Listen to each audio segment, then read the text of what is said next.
Hello, everyone, and welcome to my podcast, Stories of Swa.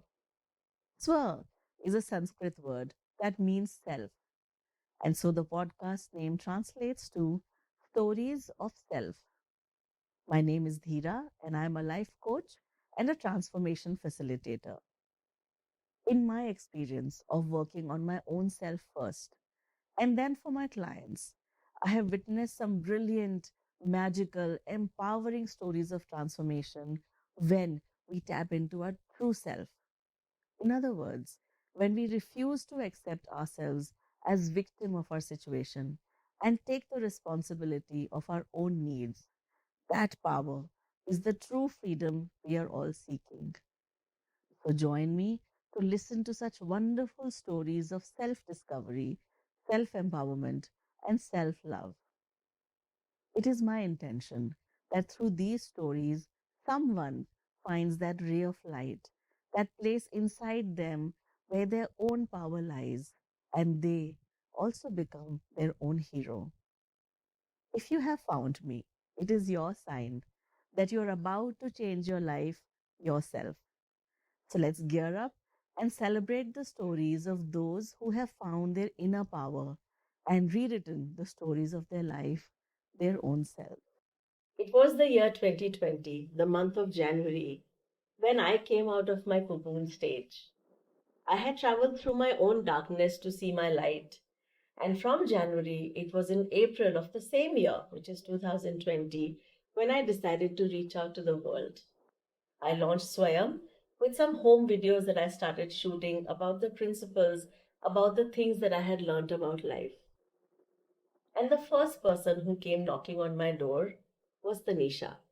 I had known Tanisha for many, many years. She was a known person, a known, loved daughter of not only my friend, but me also. And she reached out to me saying, Dhira, can we talk? Can we connect? There is something that I want to discuss.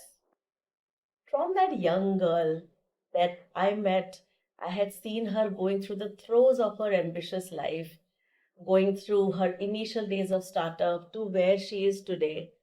It's been just every moment that I spend with her is a cherished moment. And I'm so happy that my second podcast today is with her. Welcome, Tanisha. It's so lovely to have you here. And I want to begin from where we began our journey, actually, the year 2020. I think the month would have been around April or May. Yeah. And I still remember that message that you had sent me. Yeah. Can we talk?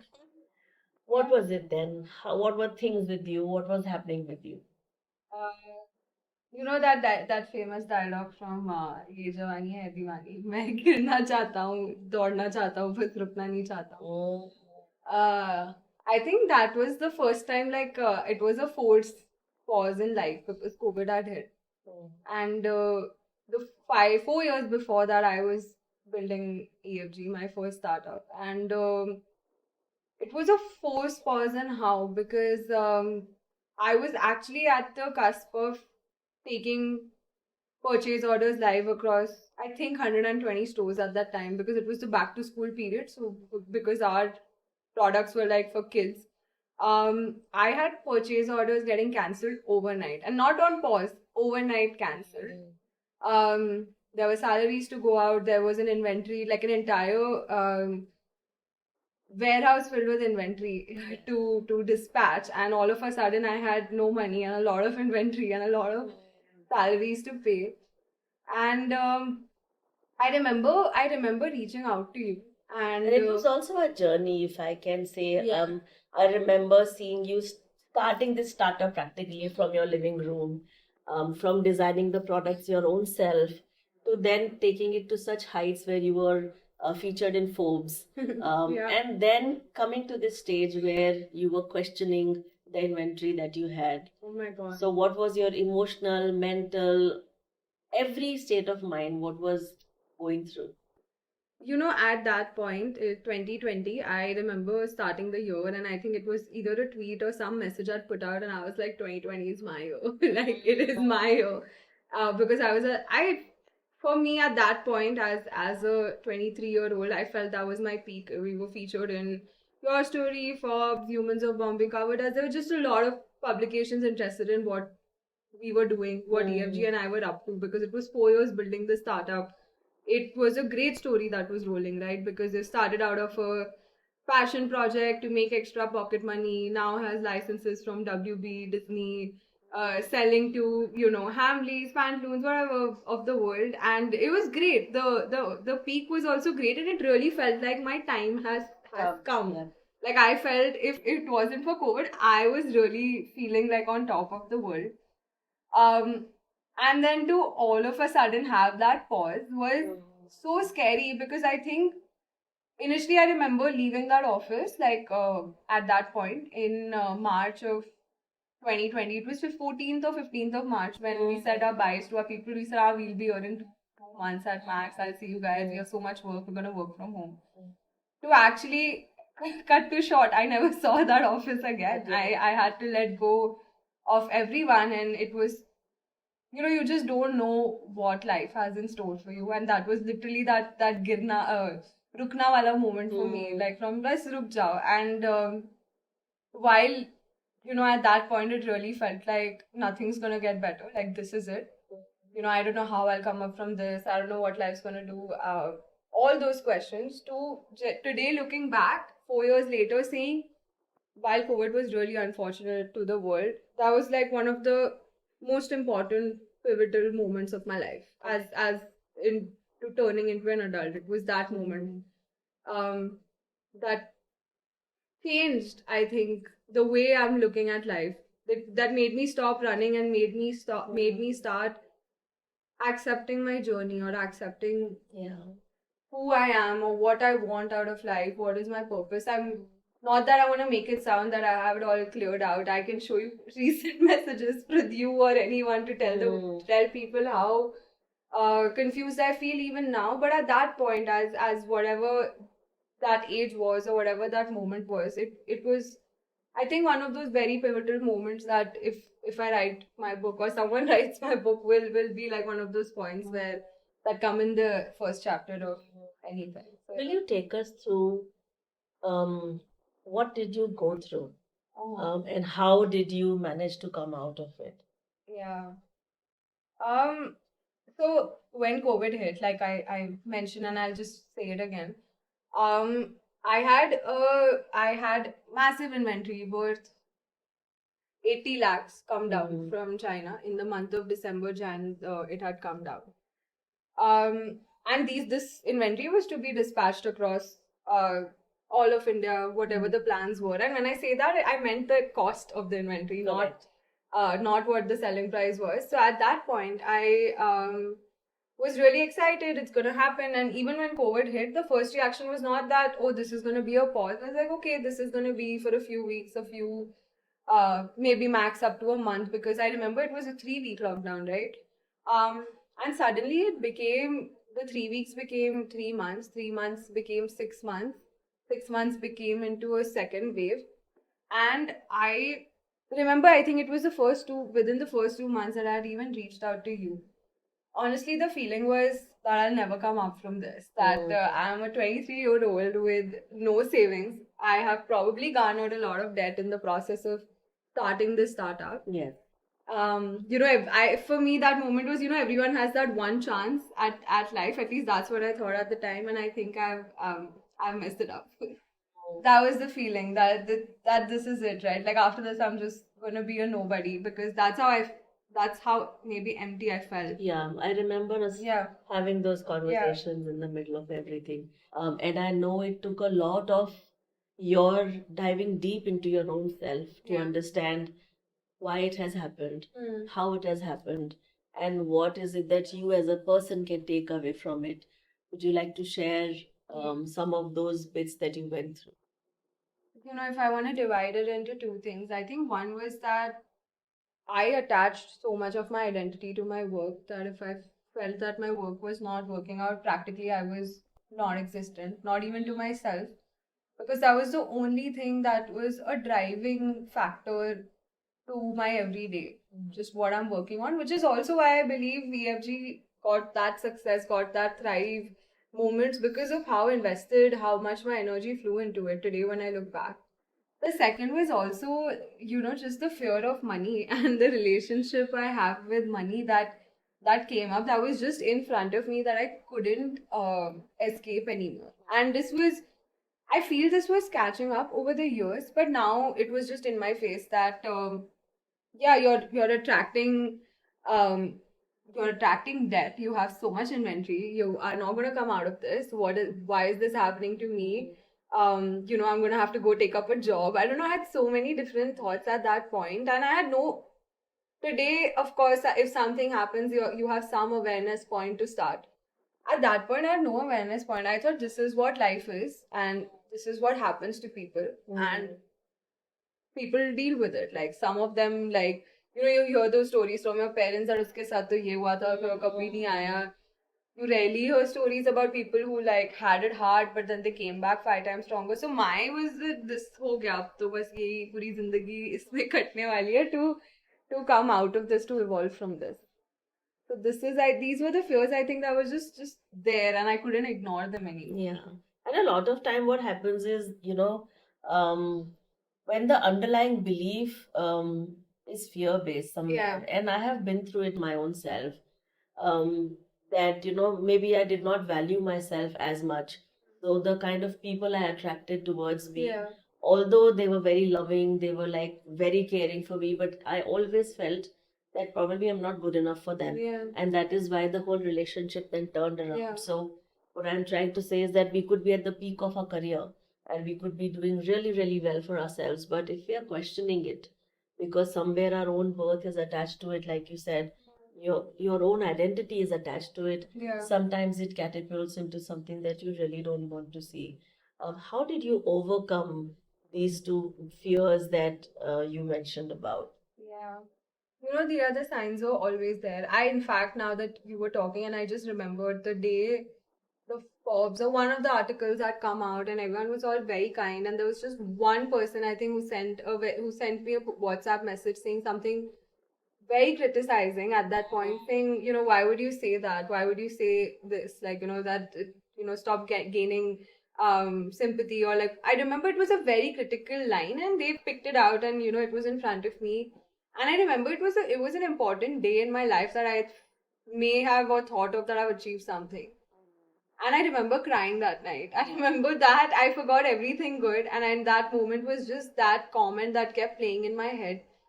Um, and today, like if you ask me how I overcame that, I think the point was that, you know, now people have started saying it, the only way to get over something is to get through it.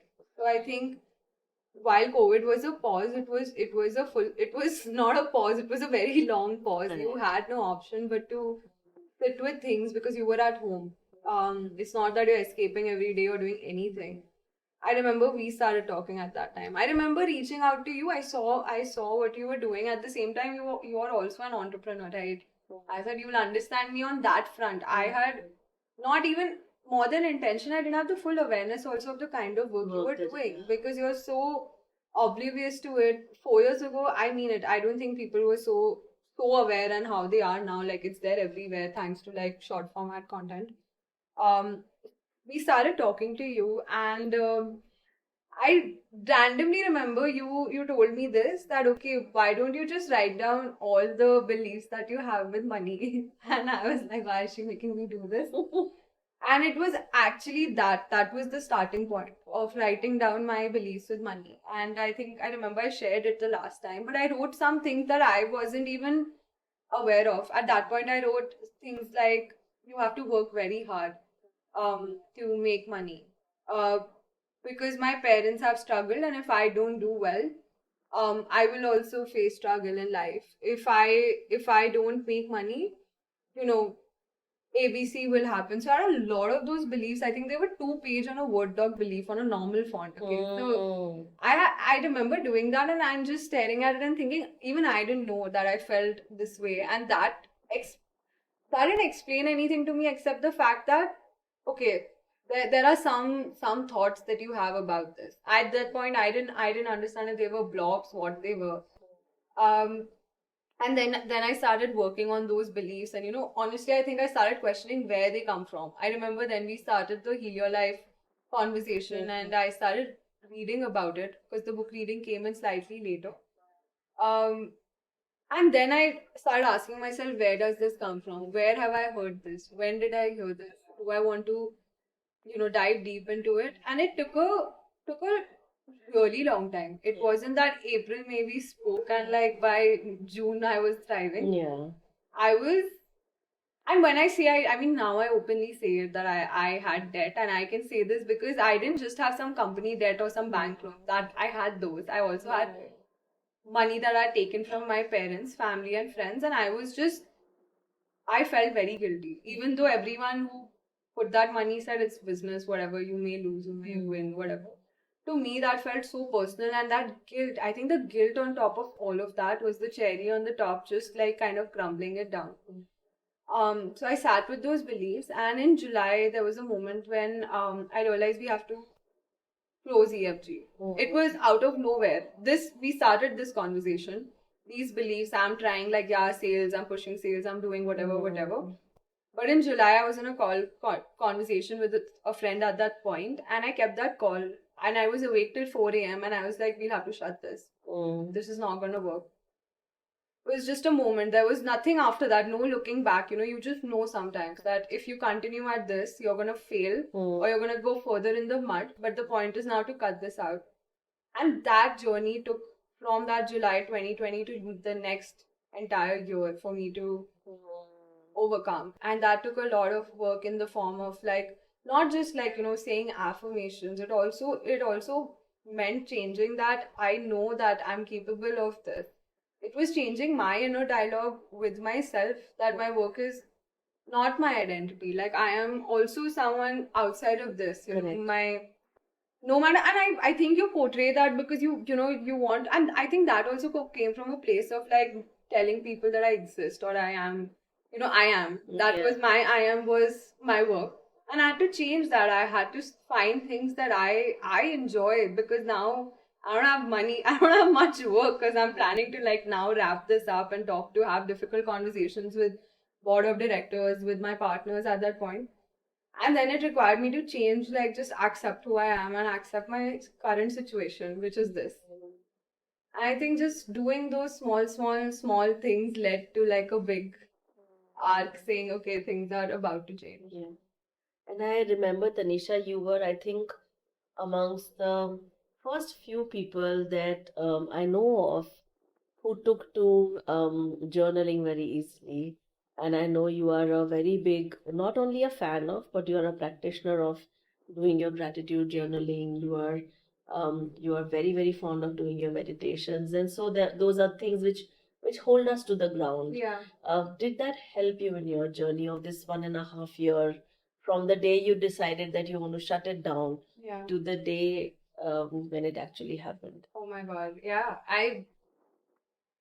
People, how the elders used to say, sleep early, drink water, everything's fine. I think, not those elders, but people who say these things on the internet, you think them, yeah, okay, I know if I sleep early, I'll have more time. But to me, when I started that practice of journaling, and it was, I think, from The Secret, where the first exercise is every day wake up and write 10 things you're grateful for. It just started with that, right? Just started with that. And I started saying thanks for things that were in front of me, not in front of me, for friendships, for you, for how great and supportive my parents were at the time. I started saying thanks to just like how well all the electronics are working during COVID. I don't know why, so many times I've even just written in my gratitude journal saying, I must be God's favorite kid because, anything I'm going through, He doesn't let me go through it for more than 2-3 days. So, I used to just say thanks to random things without any intention or anything. And then I started journaling also and I love notebooks. I'm that person who says a notebook, one notebook Yeah, gonna we have change a my life. stationery business in pipeline. Yeah. I would just write, and I started writing, and I started, and I think that writing was also a form of release, right? It's the most present when you're either reading or you're writing. So, and I used to write unconsciously, no thoughts, no like prompts. I used to just go on pages, and so much of it would come out that I didn't even know existed. I think that practice anchored me to start doing other mindful things, right? Like meditation. It didn't come to me naturally. I had tried it many times. Even while I was running EFG 2018, 2019, I had downloaded the app and I used to tweet, I feel like a fish out of water every time I'm meditating. But because I was doing it wrong, I was trying to get something out of it. Yeah. The moment I started going in with the intention that I know nothing, I am nothing, I want nothing, everything started just coming brimming to the surface about like what I want. And Yeah. while I'm making it sound extremely profound, it takes a while and then you slip also. And then while I did this in 2020 and while it led it to like 2021, I also stopped doing it after a certain time because when things are thriving, then you reach you're 2/3 at the mountain peak, then you're back down, then you start again. So it's honestly a process. Like while those things help me and now I do them again very religiously, it's just about like anchoring yourself, and they really helped at the time. And my heart fills up with pride when I see you, because on one side you are that hustler, you are that entrepreneur, you are that you were on call before we started the podcast, and the way you were talking to the other person on the phone, I knew that you have not just retained your hustling persona, Yeah. but you have bettered it even now to that person who also balances it with the journaling, with the Yeah. meditation. I think it's one of the most beautiful things. I would not say age, because age has got nothing to do with Yeah. it. It is your emotional quotient, which has always been very, very high. Yeah. And I think somewhere along the journey, you are just refining it, you are making it better. Tanisha, I remember during the years when you were going through the closure of EFG, Yeah. and we were doing some deeper diving Yeah. into your own self. And that is the beauty of this journey, that you start with one thread which is in your hand, but you go through many other directions in your life. There was something very profound that came up while you were doing your inner journey, something that you experienced in college. Yeah. Would you be comfortable sharing that with us? Yeah. How did that come up, first of all? That what we do is these memories we kind of repress. We don't have an active awareness of these memories, Yeah. but some incident or some statement or some conversation brings it out. Yeah. And it always comes out because it needs to be healed. Yeah. So what was it for you when that college incident came into light? And then how did you work on expressing and then releasing it? So I remember while we were working on, why am I working so hard? Why am I feeling bad if something, good has happened, and then waking up the next day and working 10x harder? Like, who am I trying to prove this to? That was a big question that started coming up too, because clearly somewhere I felt that I have to do this for someone else because it wasn't making me happy. So there was clearly something. And I remember talking to a friend at that time who brought up something from college, and it was very out of the blue. And then it started coming up more. I know it was always there in my subconscious. It started coming out more about just when I was in college. There was a certain ritual in the college group, or what do you say, the club that I was in at that point. And there used to be something that a magazine that used to come out every month where they would kind of roast people or say things about people, which was at that point, I think, looking back 10 years ago, felt like nobody had that awareness. Nobody was doing it on purpose, maybe to hurt anyone. But I remember being like a 15, 16-year old. Yeah. Just being in a classroom where things are being either read out or like handed out, and just feeling like taking that feeling and laughing about it because you can't even like start like crying or something, and then just sort of wrapping it up and dealing with it. And it went on, and then I would work harder, like to be in that club or whatever. I would work much harder to sort of be accepted, right? Like just be more accepted, to be known more, or like something good will come out of this. And this came to me. um I remember at that point, I reached out to a particular person who I looked up to throughout those years, and I told them, like, you were an elder, I mean a senior, A senior. and you you let this happen. And I told him I'm going to send, like, I want to talk to you about this. And I said, can I send you a text message in a few days? Because it took me a lot of days to send that message out saying, hey, this was not okay. So this was after many years this Yeah. incident had So happened. 2014, I was in college earlier, and then this happened in 2021. So this came up, and it was always there. I always knew this part hurt me, because I remember the feeling that it left me with. But then I had to sort of go through that entire process, and it wasn't that it was done. I reached out to this person and I told him, and then a lot of people started coming out about these incidents or whatever, and then it was nipped in the bud saying, okay, nobody had awareness, and I was okay with it.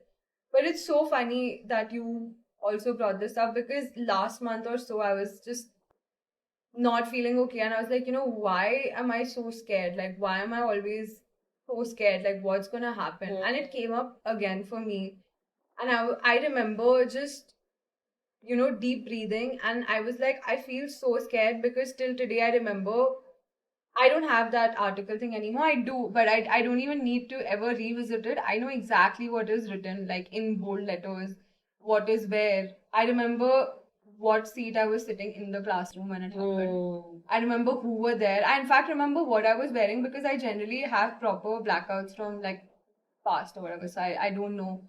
But I remember that, and it's so ingrained. And then I had to kind of still go through it, and just, then finally I found those things. I tore it finally, because I was like, I don't want these pieces of paper in my house. I just said, whatever. I forgive you. I forgive myself also for at that point sitting in that room and not like, complaining. Um, so this was one thing I think that it's been now how many ever years, but it's still there. Like, certain incidents just sort of, I don't know, and at a young age like that, like 15, 16, to be like feeling like this is like you're stripped of like any kind of dignity, respect at that point. At least to me, it felt like that. Maybe someone else in my place would have taken it in a laugh, but to me, that hit me like maybe whatever my background was, and it has stayed all these years, and it still comes up. So it is, yeah, it's one of those moments that I wish didn't happen. And if you could, Yeah. you are 28 today. Like I said, keeping ages aside, Yeah. 12 years after that incident Yeah. happened, if you had to go back to that Tanisha and tell her one thing, Yeah. what would that thing be? From the 28-year-old Tanisha to that 16-year-old Yeah. in the college classroom, sitting in that desk, wearing the clothes that Yeah. you're wearing, what would you go and tell her? I would actually hold her hand and like storm out of the classroom. Like, you don't need to sit through this. And I think I would tell her that it gets better. You're not gonna be here anymore. You're gonna, leave this room very soon, because I changed my college the same next year. And it just gets better. Like, there are a lot of people out there who like you for just who you are. Like, it doesn't matter. Like, whoever you are right now. And there's a lane away, a college you're gonna join, where you're gonna meet people. You're gonna meet your bestest of friends, who are probably gonna be your bridesmaids, aunts to your mother, aunts to your kids. I mean, just it's okay. It gets better, and I would take her out of the classroom if I could. Yeah. And maybe give her a hug. Yeah, for sure. For sure. Yeah. Yeah. So what happened after EFG then? After EFG, it got better. Like I was just saying, it got better. The work I was putting in, it was both spiritual as well as physical. I was really focused on what I was eating, what I was working out, even the kind of people that I was associating with. Of course, there were certain things I did attract a few people that did not give me good experiences in my life, if I can put it like that. Um, After EFG, I think it was some sort of a miracle only in 2022. No, 2021 only. I remember just getting a call to start working on something else. Um, and at that point, I had a job offer from another great company, and I was going to work in the CEO's office. And I thought this is going to be great. But then I had a call come in that said, you'll get a job anytime. Do you want to, come join this startup as a co-founder and see where it takes you? that was a very difficult call because that's the first time my parents stepped in saying, "Yo, we've seen you go through this over the last 4 years." It's a very lonely journey. Like to work like that, to work for yourself gets very lonely at times. Do you want to put yourself through it again? And if you want to, we can't stop you, but That's a very good question. yeah, like we're okay if you do a laptop job and at 5 you're free and you're stressed 9 to 5, and they actually, it's not that they doubted me or anything, it's just they didn't want to see me go through that because when I shut EFG, at first it took a while. It still is in the process of wrapping a lot of things, a lot of details. It was very painful. It was excruciating pain, like you've lost a baby, right? Like so this happened, and all of a sudden, like things just started shifting, and for the good. And this was the time when you still had some debts to pay off for it. Oh yeah, yeah. I had everything was the same from 2020. It's not like things magically changed. Yes, I was doing slightly better. I was feeling much better. I was connecting with my friends. The second wave had got done, so I was meeting people. I was happier. But then I remember this call, and things just started changing. Like Napoleon Hill says that when riches begin to flow, they come so fast that you wonder where they were in all these lean years. And that happened for me. Suddenly, we started building stongs. Stongs happened. Within 1 month, we had one client. By third month, we had three clients. By the sixth or eighth month, we were dealing with all the top clients in India. We were doing Google, Swiggy, Flipkart at the time. We launched IMDb in India, and things just growing exponentially. Like you cannot imagine that this was someone who's saying they were losing money, had this inventory, from there to go to I can I paid everyone back. Whatever I had, I was able to pay my parents back who never asked for it. They were like, we don't care. We thought it's like your education, it's the cheapest MBA at that point. I gave it back to, whatever the bank loans were. I foreclosured them. And then I started building my own wealth from scratch. Would it be? I'm very curious to know when you were paying off all these Yeah. people. At the back of your mind, had your beliefs about money shifted? Yeah. Had your beliefs about your own self shifted in a certain way? And that is what was being presented to you in your real life. What were you So- doing inside? Because things were definitely changing for good outside. For sure, 100%. I feel, firstly, I stopped believing that, oh, you have to work very hard, or, oh my God, like, if I do A, I'll get B, and there is only enough wealth, and like, rich get richer, all of those things. And okay, while a lot of people will be watching this and thinking that I can't, why is she saying this? These are such like outdated things. But I genuinely, somewhere deep in some corner, thought that because that's what I saw, right? Like, I grew up in a very, very humble like home. My parents started life from scratch, and like they've had a very started from literally being, I think, not even middle class, just starting life from scratch, where mom was the last of seven siblings. Dad had to work extremely hard. Their priority was just education. It was nothing beyond education. And they just fought for that. Like, okay, send our kids to the best schools. It was as humble as it gets. It got better. My dad worked very hard. My mom worked very hard to, be the glue over there, and it got better. But for that to get better, my brother, and I think my brother saw it more, but we both saw a very humble life, which was, you get this, you do this, Correct. your Sundays are for this, and you gotta make a salary, and this is how life will be. And I have one of those beliefs that if I otherwise I have to get a salary of 50,000 something. I had those thoughts, and they were there somewhere at that point. I had to let go of that. I had to legit. I remember doing this work, whether it was in the form of gratitude journaling, or in form of saying affirmations, or just telling myself that it's gonna be fine. You're gonna make so much money in it. Yeah. And it just, this line, like, when riches will begin to flow, I'll never realize how it happened. And it's gonna be so comfortable. And instead of like just thinking about money, I started thinking about what all I want to do with money, And that- right? So it wasn't just about paying this. I was like, I would travel. I started imagining what I want to do with this. And at that point, a lot of people post their stories, how it is, attract wealth and all. And I think that was the one thing, good thing, I didn't fall into that water of constantly trying to understand. I just said it's going to work out. I had to finally go like, hey, I'm 24. fine, I may have to work hard for the next few years, but I'm gonna get there.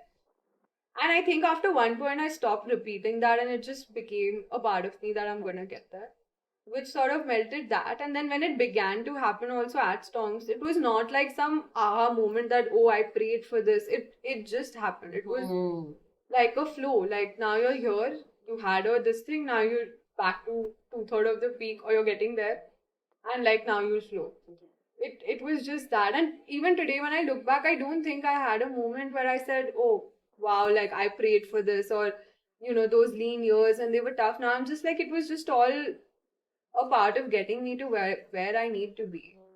Yeah. And action also. A lot of action towards like things you want to do, like out of life. Like you can be in the room and just for 2 years say, okay, nothing's working out, nahi ho raha hai, but also taking action when opportunities arrive, and everything you've been preparing yourself for, now you're ready to even receive it. Yeah. Correct. And although, Tanisha, you make it sound very easy when you say that it all worked out and I worked on my belief, I know how Yeah. difficult and how isolated this entire journey is. And I think one theme that you are constantly working on is about letting go. And I remember very recently we were talking about some things, and you asked me this question: why is it so difficult to let go? How is your relationship with this terminology? uh, I think, so far we're talking about things that are done, and now so I'm not able to really kind of go so deep into the journey and talk about, oh, damn, it was this way. Now that you talk about letting go, oh my God, it is. So if we make it a little easier, Yeah. so letting go becomes difficult when there is a lot of attachment. So your attachment to certain things makes it difficult to let go of the same Oh my God. things. I still feel like if I want something, if it's not going as per plan and everything, like, I'm a very chill person till things like stop going as per my plan, and then then I am just, why is this happening to me? Oh my God. As recent as yesterday, maybe even this morning, I think we were talking. I don't understand. Like, I was actually talking to you. Yeah, I was talking to you about this, and I was like, I'm done with my lessons. Like, I am done. I've learned everything. Now I want what I want. Why is this happening to me? And like, if talk about patterns, at 25, I was asking, like, why is this happening to me? And then now today, I'm telling, it happened for a reason. And at 28, again, I have literally asked God, I was like, why are you doing this to me? What have I done? I'm a good person. Why are you putting me through this? And I think there's just either like a pattern or a lesson to still learn.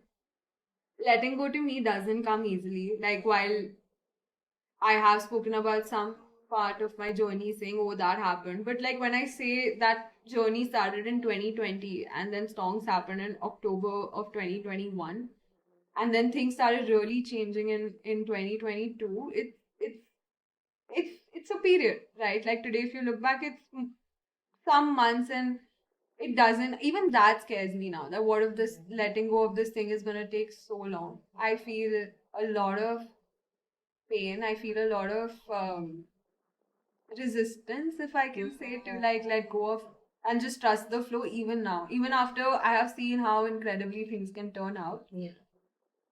I think it's just And like Louis says, yeah. it is just a belief and it is just a thought. So, how does it sound? Instead of saying letting go is very difficult for me, Yeah.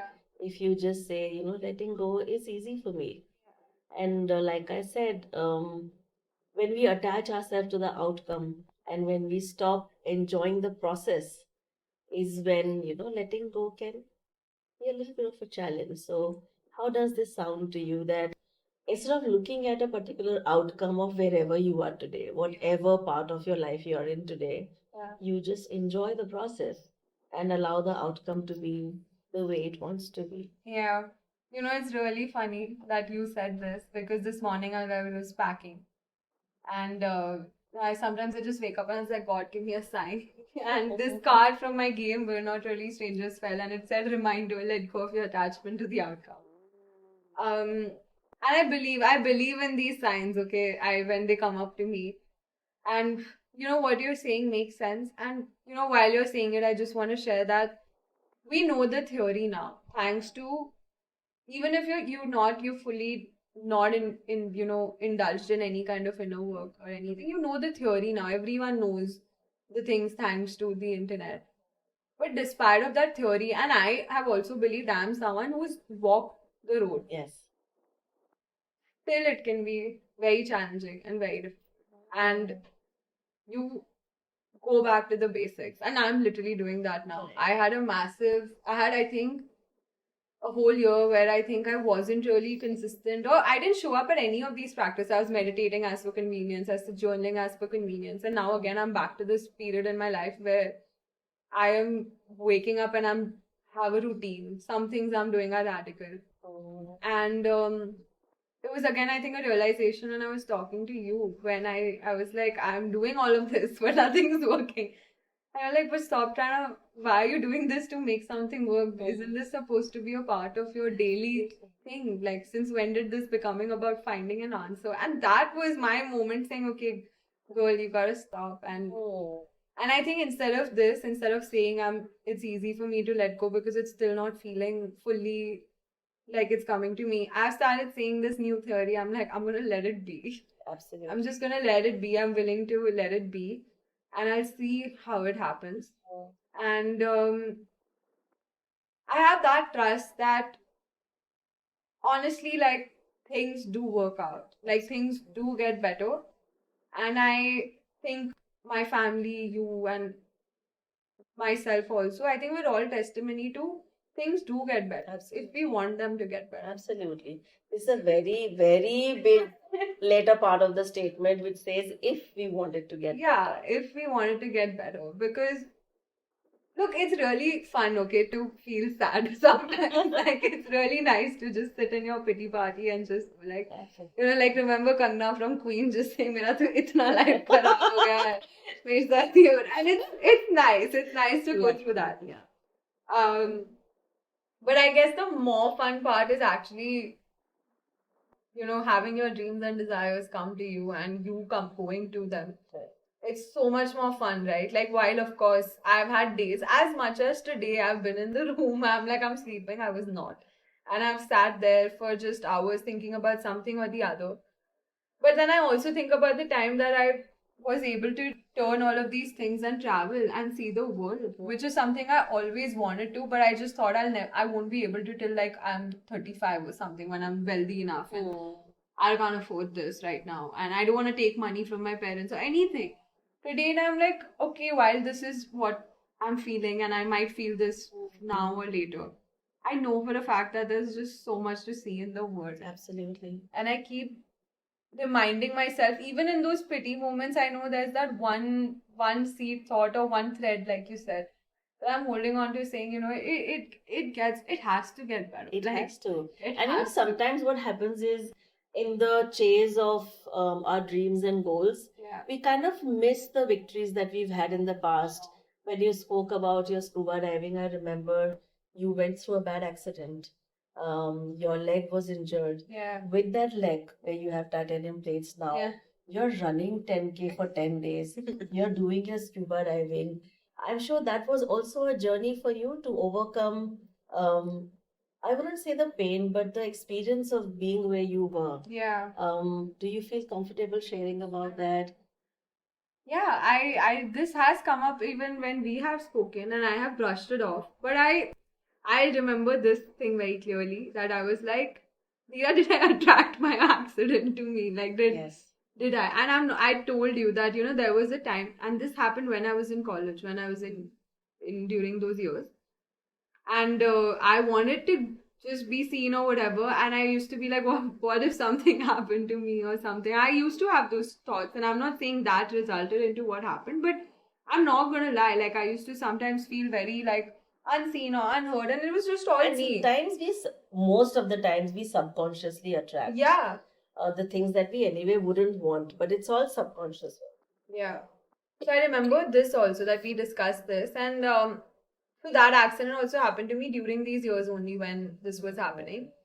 I was crossing the road and a bike crashed me, and I think So it's from my knee to my ankle in my left leg. It broke in the middle, and now I have a titanium rod. And I remember at the time, I think Chayu was also there. She's your very good friend. She's like my third mom. I was just like, we paid for this trip. Now, how will my parents afford everything? I don't know where it was coming from. I was so young, and this was still there. And after that, I really again thought that maybe now my life is going to be limited to a few things. Now, I didn't know science is so evolved and all at that point. As a child, you're like, oh, now it's a little restricted. Certain sports I can't do, certain things I can't do. But actually, I remember this was my dad, not even mom, where dad said she's gonna do everything. Absolutely. Like they sent me for that trip, which was after 40 days of my accident.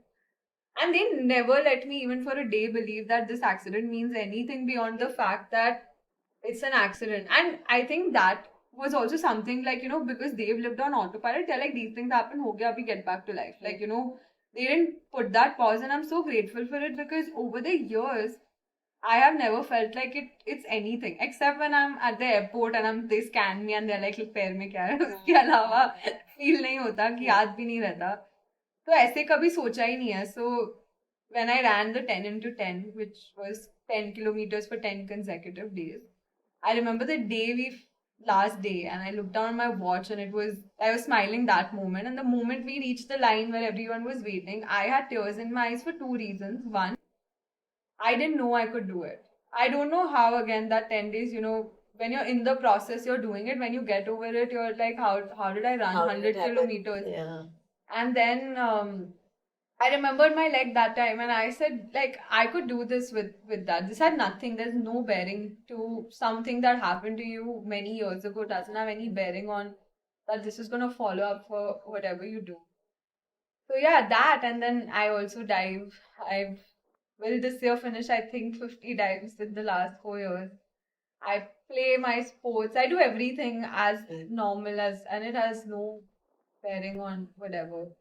So yeah, I think I want to thank my parents for not ever making me like restricting me to ye ho gaya tha ab to ye ho jayega because I've seen people do that and that belief at 15 16 could have really stayed. Absolutely. That I can't do this because me ko ye I can't do that but touch wood like something's just And figuratively, if we look at our limiting beliefs also as the Yeah. accident that happened Yeah. to you, and if we do not let those limiting beliefs dictate the way we live our Yeah. life, and we tell ourselves that it has happened, it has taught me something, but my existence is far beyond Yeah. that limiting belief. And for me, you are a living proof of that. I see you doing that every day with yourself, and Yeah. I think more than the outcome, like I always say, it's not about how much you have changed. Yeah. It's about being even aware and being even willing to do that work, Yeah. to dive deep into your own self and understand where is this coming from? Yeah. Why am I thinking like that? Having said that, where are you today? How are things with you today? Who is Tanisha in the present now? Um, so dividing this into two things. So one, like you said, doing the work, and I'm not afraid of the work. I think that's again just a part of like a belief only that you have to constantly work and evolve. And I was just talking to you about these like certain things that recently came up for me where I was reading certain old chats from 2 years ago, and I'm reading that chat, and it's middle of the night. I've not got sleep, and I have literally kept my phone aside, and I'm like, I have not typed. This cannot be me. This is not me. And you associate yourself with certain qualities, and that kind of like anger or just lashing out. I don't think that that's me. And I kept that aside, and then I picked up the phone again, and you go in a spiral, then you see this, and I'm like, okay, I was terrified the morning. I was waiting for it to be morning so I could call someone and just talk to them and be like, you know what, like I think I'm a bad person. Like, how could I say that to someone? Um, so this happened recently while doing the work, and these things come up, right? Like, and I'm also glad. Like, I remember you saying this, and only one another friend said this. That wow, I'm so happy. Like, you came to know this that this happened. Otherwise, nobody could have ever told you. And I was like, wow, I'm crying and you guys are saying congrats. Like, what kind of people are you? But that sort of made me realize that there is just that the when you say work in progress, it's great because I think there is always going to be work that will keep progressing. And there'll be some months, like I said, that I look back and just flow and then pause and then flow. And this is where, like, I like what Nawal says, right? Like, when you're climbing a mountain sometimes and you're at the two-third of the mountain, and then there is no way up. There is absolutely no way up, but you know you want to get at the peak. Correct. You have to go down and start again. And then you might reach another two-thirds. Sometimes you'll reach the peak, but now you have to go on another mountain. And I love what he says this because I feel that's just what is going to happen. And no matter what I want.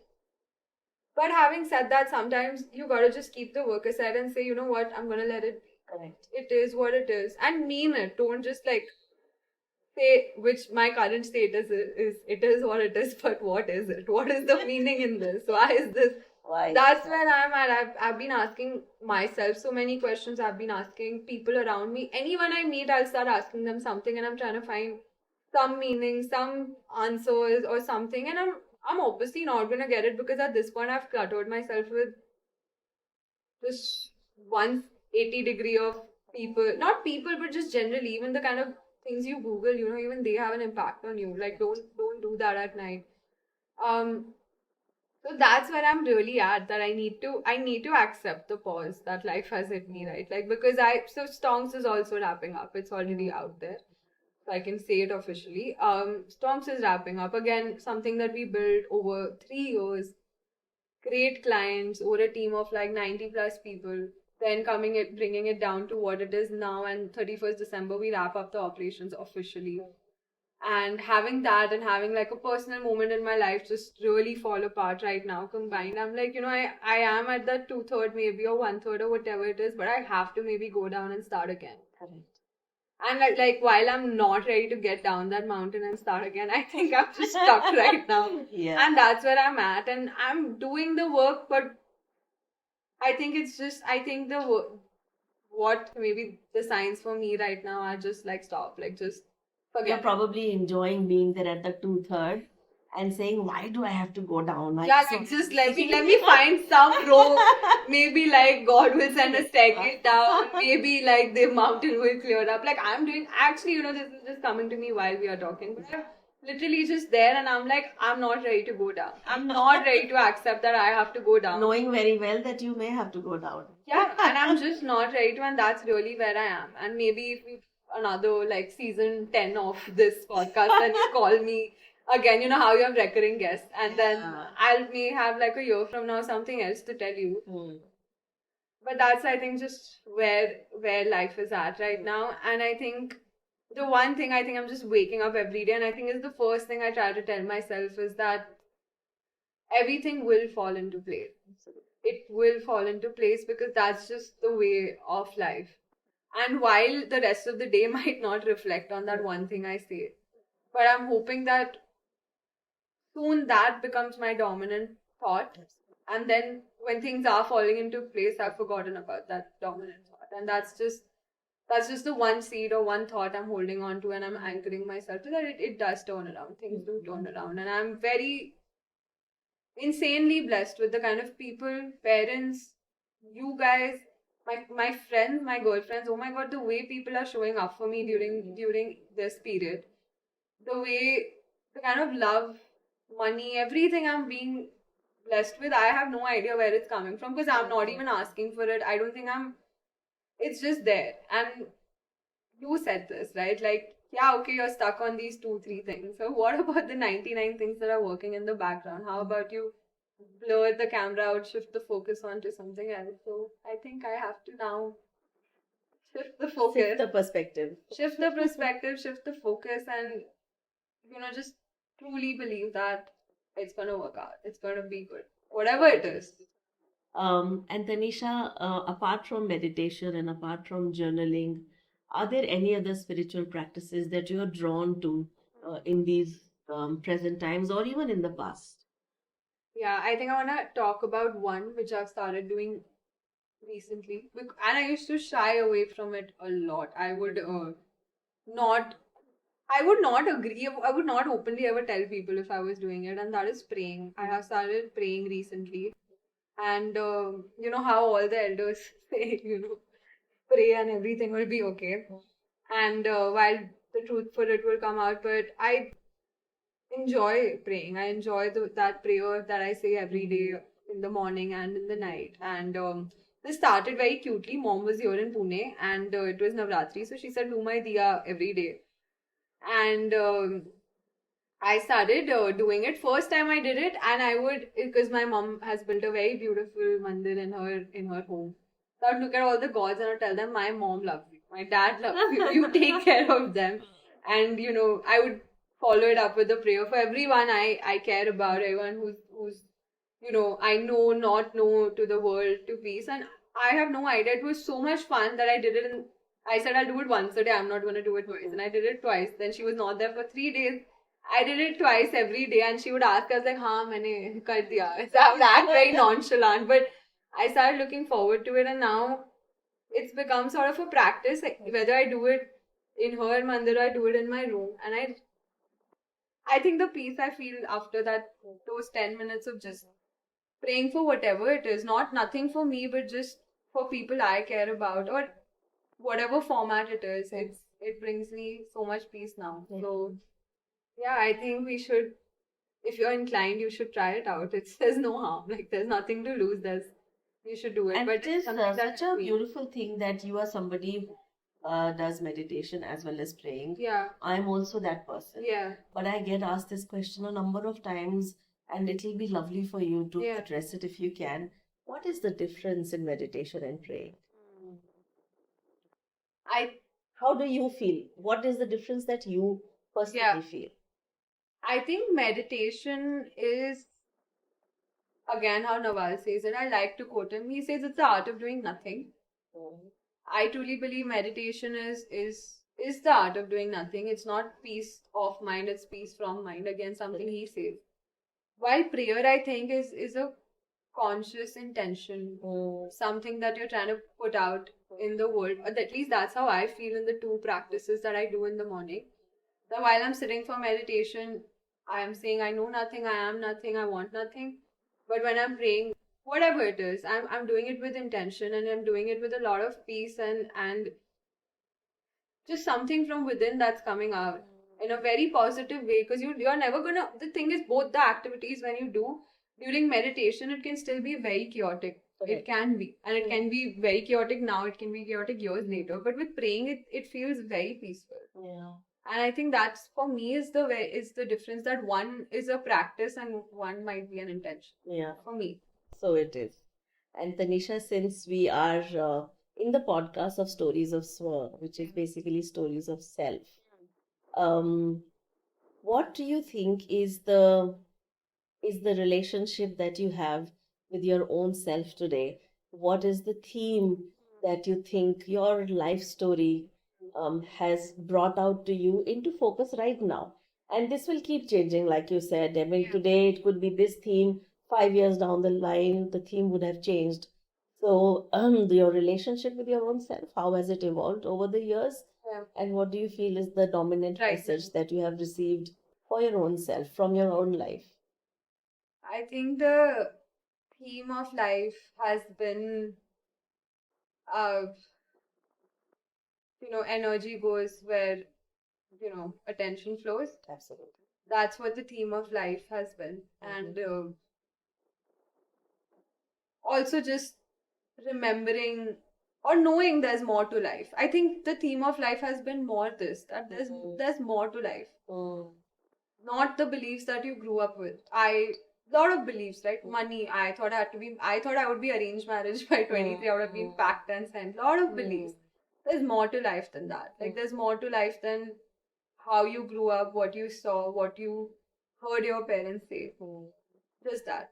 There's more to life. And if right now, I think my dominant belief, or sorry, my dominant theme in life right now, or what it's trying to tell me, I think it's also my WhatsApp status since years, but I think I'm an imposter because I've never fully embraced it. So it's be and it is. That's, I think, was the one theme that I have to accept. That's the only thing that I can do right now, is that Mm. be and it is. This is what it is. Mm.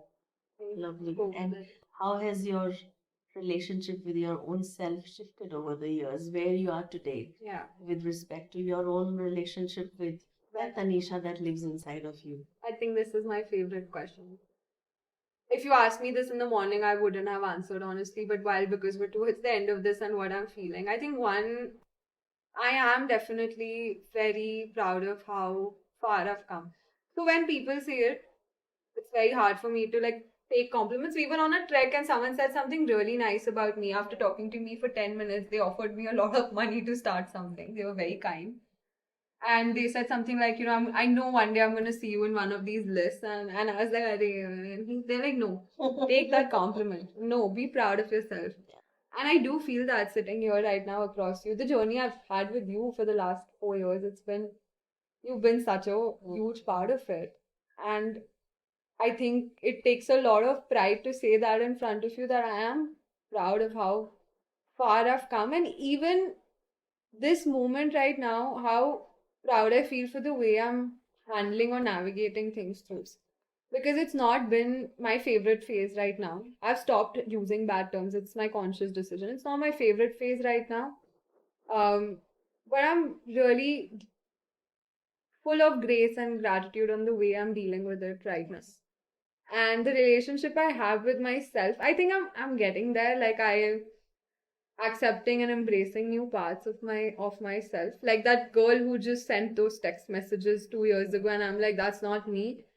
I have to somewhere accept that, okay, that is me, that is some shadow, some side of me that is there, some part of me that's calling out to me and wants to be seen, and I have to see her and go like, I get it. Where it was coming from, we'll figure when we have to, but you're a part of this. And just embracing those sides of me. So that's where I am at right now. Like, I whip, work in progress. That we all are. Yeah. Even if you are 10 years down the line, Something new. this work, we are all still work in progress. And I think um, that is what makes the human evolution so beautiful. Because had everybody reached that stage of being a zen or a saint, how will human race evolve? How will we grow? So it's these experiences, it's these triggers that sometimes force us into growing. Yeah. It's not a very pleasant state when we are in the middle of that shift, but that is what this human race is all about. Yeah. Learning from our triggers and growing from our triggers.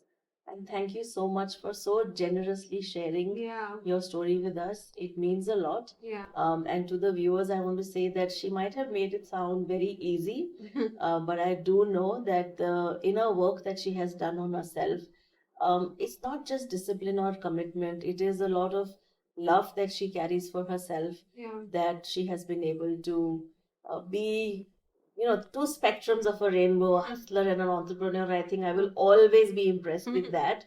And also this sweet girl, this girl who's changing into being a woman, coming out in her own, being the person that she is, and just showing herself in her own genuinity. Thank you so much, Tanisha. What is it? What is that one thing you want to leave our viewers and listeners with? Two things. I think I've been saying two things for everything. So one is, Say three things now. okay, three. Let's go. One is, I think I want to start with the amount of gratitude I have towards you, towards Swwayam, and towards the work you do. Because this morning I was traveling with another one of our very close friends, and I told her, Dhira might be many things, but my favorite thing about her is her resilience, because I've seen you do book circles. And then I remember seeing this is eighth Heal Your Life book circle. And I'm like, it doesn't matter whether there are 6 people or 50, it'll never matter to her, because the work matters to her. And I want to feel this attracted to something I do in life. And you honestly inspire me, and I'm not just saying it for this. I genuinely believe that the work that you're doing is anyway so important. But above that, the way you do it, the kind of grace and the kind of authenticity and flow you carry to it, he cannot fail. It's fine, it does not matter. And I want to, look up to that. So firstly, thank you for doing Thank the you. work. Thank you for It's acknowledging that. because I don't think we would be even on this couch had it not been for you to start your journey and for me to then reach out. None of this would have started. It really changed my life, right? Like doing the work changed my life, and doing it with you. I've said this before and I'll say it again. When you always say that it's all you, the power is within you, stories of Swa, and it's all about self. I think it's really important who your guide is on. Like every athlete has to thank their coach, and I similarly I don't think like no matter what we become, I think you are the at the apex of the Thank chain. you very much. I And I mean will it. I again really say mean this: we are all bringing each other home. that's great. I'm going to stick with that. I'm going to stick with that. What I want to leave the viewers with, I think now because we've said three, so I'm going to say two more things. I think what that life is gonna go on, right? Like while time, they say time and tide waits for no one and all of that. And I agree with that, right? Like time is going. A lot of people will remind you of that. Like there are enough people to do that. I think what's really, really important is like accepting yourself and a situation that's in front of you or whatever is in front of you at face value. I think like stop trying to find meaning in everything. Stop trying to find this thing meant this thing. I think, or just start the easier thing. Choose the easier thing, that accepting this at face value. Okay, this is happening. Not to me, this is happening in the world. First, do that. Second step, staircase will show. They say that, you don't have to see the whole staircase. You just have to take the first step and it shows up. So I think just take that first step and accepting. Not your, whatever, yourself, situation, people, opportunities, just accept. And then Means a lot coming from somebody who just said letting go is not easy. Yeah, I think it's the podcast that's doing it to me. But it'll come. I know it will come. It's the flow of life. So it'll happen. Absolutely. Yeah. And what's the third thing? I have to say one more. Yeah. Stop taking life too seriously. I have, even today, I'm 27 by the way. I have a week to go before this podcast might air. I might be 28. And I want to be very honest that I think there are very few moments in my life that I have not taken seriously. I have been I don't like the word, but I have been a victim of my own cage of gotta work hard, gotta do this, no. I have done that, and I've done that for a really long period of my life. And I think it's really important to just have fun while you're doing it. And I think when I talk about circling back to my EFG years, I think I was having so much fun that it didn't matter. The money didn't matter, nothing mattered. I just wanted to make product. I wanted to sell it at that point. I wanted to learn new things, and I learned and how. So just have fun, because while I think you're having fun, a lot gets discovered. So yeah, like treat yourself as that kid who had fun, and then fun will sort of surface whatever it needs to surface. Thank you. Thank you so much. Such a profound message. And I will tell you who said this before you did. It was a common teacher, somebody that we listen to a lot. Abraham Hicks said, life is not meant to be taken seriously. It is meant to be fun. We are born to have fun with this human evolution that we have. So, my question to the listeners and to the viewers, whatever you are doing with your life today, are you having fun with it? And if not, can you bring some changes in your life so that it becomes more fun filled? You have fun with whatever it is that you are doing. With that, we come to an end to this. We come to an end to this podcast. Thank you so much for listening. Thank you so much, Tanisha. Thank you so much for listening to us. I hope something that you heard today resonated with you and touched your heart. The beauty of these stories is that they are real stories by real people who have gone through some real issues in their lives and overcome it. I hope you take away something from this story today and will join us for another one very soon. To continue this journey with me, please like, comment, subscribe, and share with as many people as you can. Thank you so much.